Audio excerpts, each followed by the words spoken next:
I rise today in support of H.R. 2931, the first of two grid security bills I've worked closely with my good friend and colleague, the gentleman from California, Mr. McNerney, over the last several Congresses.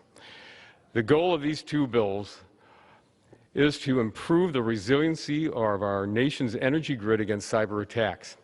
Since the House last considered these bills on the floor, our country has experienced a new wave of cyber attacks on our critical infrastructure. On December 13, 2020, the cybersecurity firm FireEye published research that a malicious actor was exploiting a supply chain vulnerability in SolarWinds products to hack into government and private sector information technology networks. And on May 8th of this year, the Colonial Pipeline Company announced that it was forced to halt its pipeline operation due to a ransomware attack which disrupted critical supplies of gasoline and other refined products throughout the Southeast and the East Coast. Cyber attacks on our critical infrastructure will only continue to grow in both size and severity, and Congress must take a stand.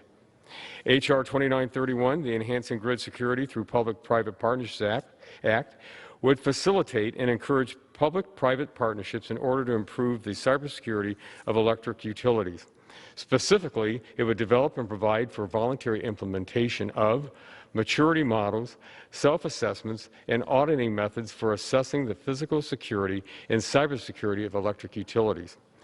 H.R. 2931 would provide training and technical assistance to electric utilities to address and mitigate cybersecurity supply chain management risks and increase opportunities for sharing best practices and data collection within the electric sector.